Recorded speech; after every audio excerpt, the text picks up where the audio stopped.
What's going on, everyone? This is Professor R, and I am in my Jagdpanzer E100 Tier 10 matchup, of course. And we're on this map, which I can't say it right, so I'm not even going to pronounce it. You just read it on screen. But yeah, Jagdpanzer E100. It's a pretty fun tank. I mean, 1,050 average damage a shot. That's not bad at all, I don't think. Yes, the reload is pretty bad. 21 seconds. Almost 22 seconds with my configuration here. But it can really make a lot of people mad. I mean, you're just out there in the open trying to play the game. You're behind a bush, you're all concealed, you think you're covered up and everything, and you just lost half of your health. Maybe even more, depending on what kind of tank you're in.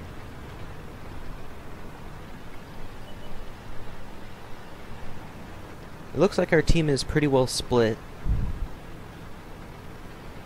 I'm trying to find a good place to hide around here. Really, there's no point in hiding in this tank. The camo's so bad on it. It's like trying to hide a building, pretty much. You can't hide a building behind a little bush. It just doesn't work like that.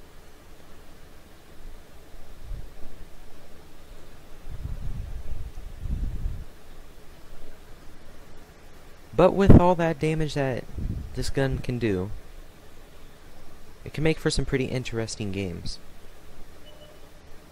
Normally when I see people playing this tank,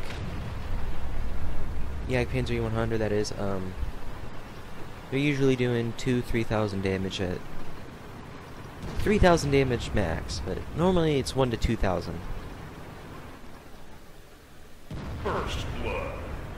And I missed an opportunity right there because I wasn't moved up far enough. But anyways, back to what I was saying. They only do 1 to 2,000 damage, but if you play this tank like a tank destroyer, just sit back like this right here and wait for your allies to just light up the enemies. You can do, you just can't even put it into words how much damage you can do.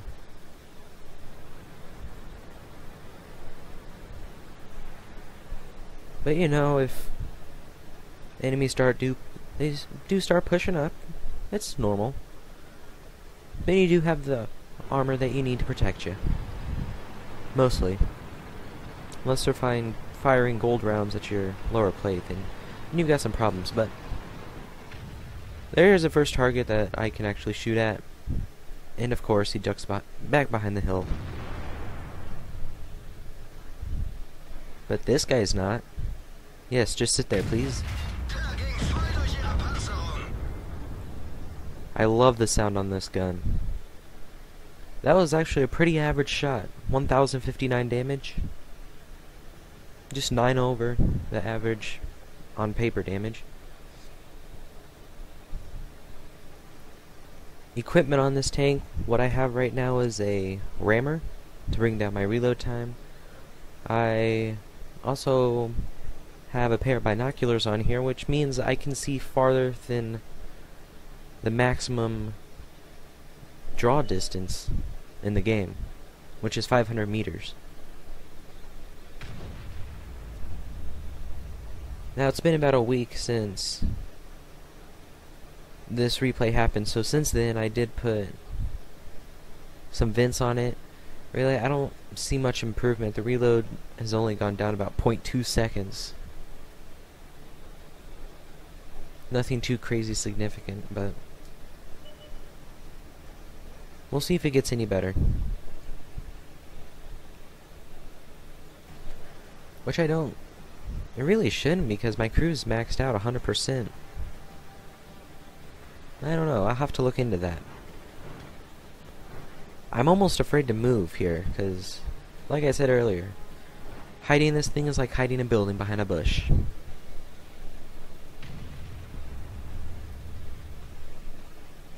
Which goes into what you should never put on this tank. as far as equipment goes, a camo net. Put it on, you're just wasting a spot, really.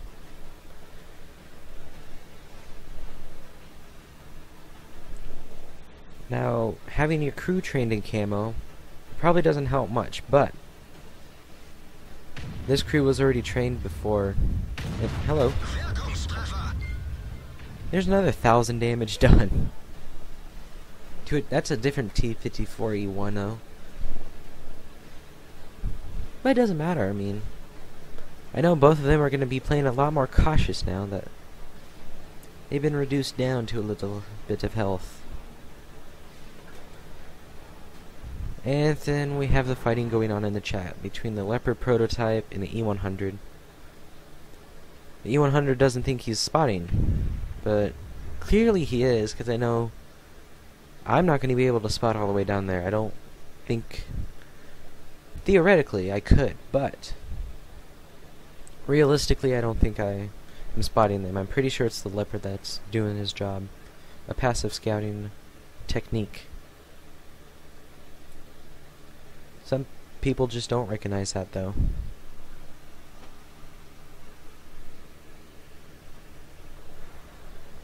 So really, this is the bad thing about playing on this map and in this kind of a tank. It gets really boring. You're just sitting here, not doing anything. Wish you could be doing more, but... Oh, hello, Object 268. You've got good camo, but... just not good enough. 1,111 damage done to you. Over half of your hit points are gone. I wonder how that makes him feel.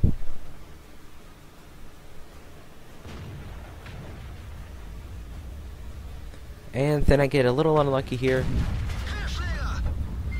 I don't know if I hit his track or if I just outright bounced, but his track did go off, it seems, when I made that shot. That's one of the things you have to be careful. You don't want to waste shots in this tank. It's painfully expensive to replenish your ammo supply after just constant missing. You gotta plan out your shots. And sometimes this thing has a mind of its own.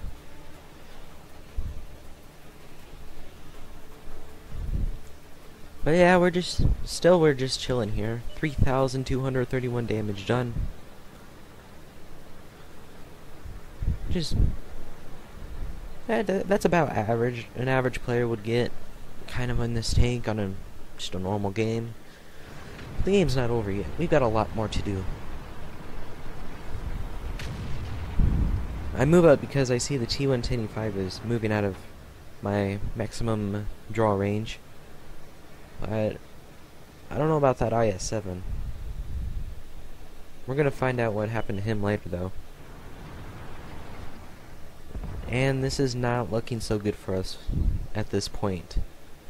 Most of our east side has died, and that's where most of the enemy team is at right now.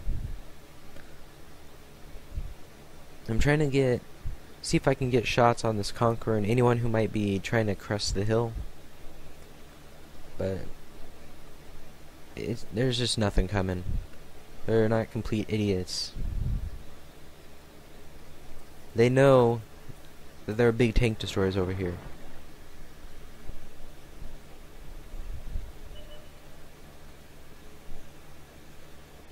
At least they should know if they were paying attention.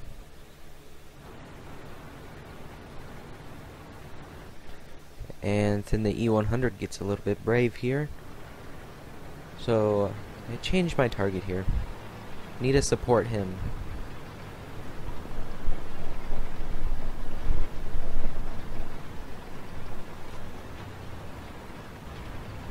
At first I think I'm making a bad decision when I was actually playing in this battle. Because I'm moving up. You never know what you're gonna meet. What tanks have moved over here, what tanks have moved away.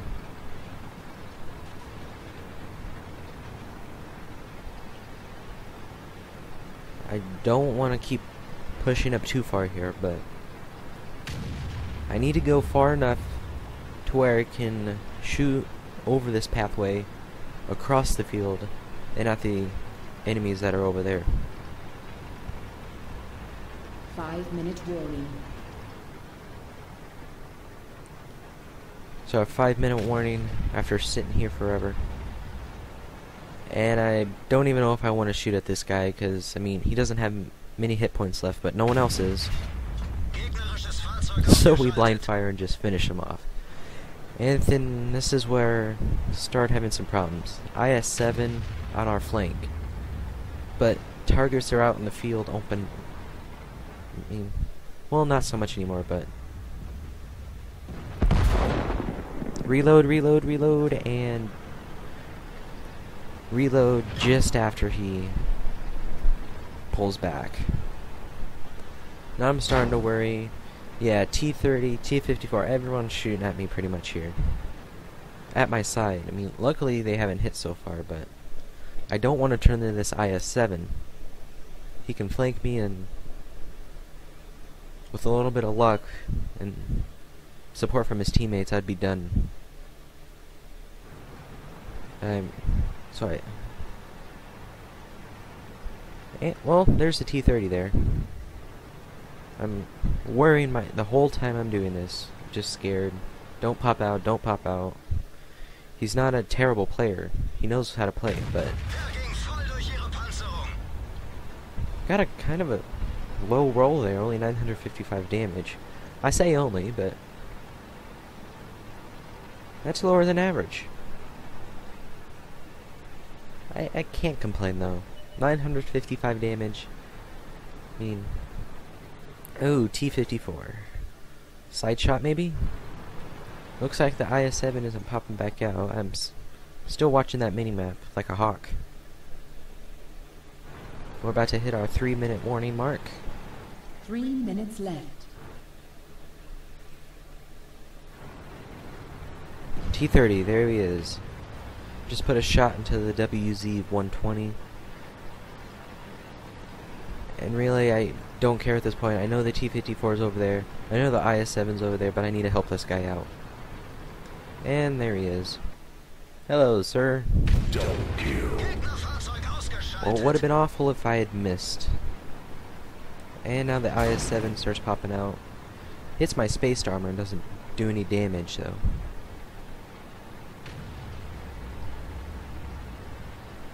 I know this is not a very good idea, but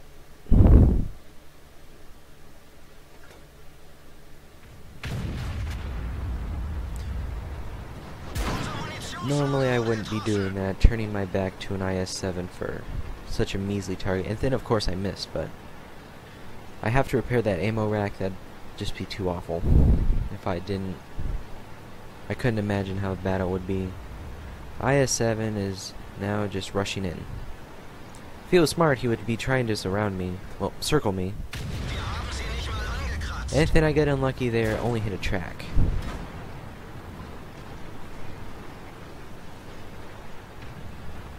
Try to get up in his face so he'll shoot at my superstructure, the upper part of my armor here.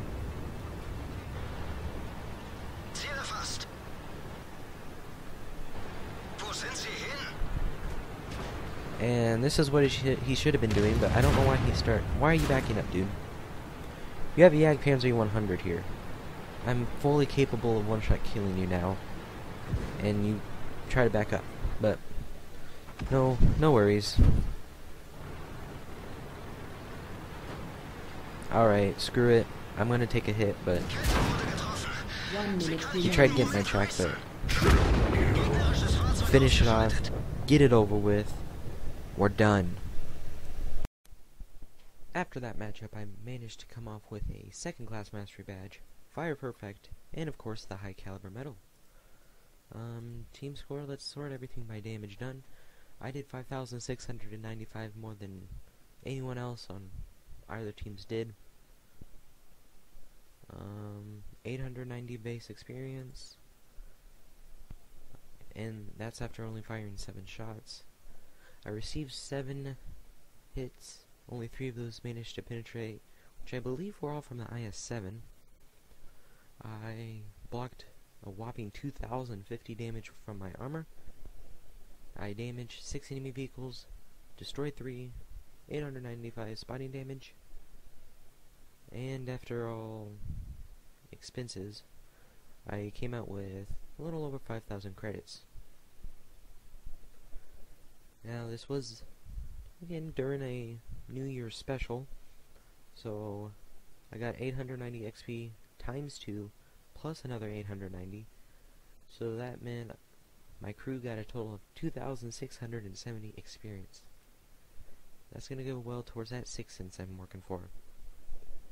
That's it for this one. Thanks for watching. We'll see you guys later.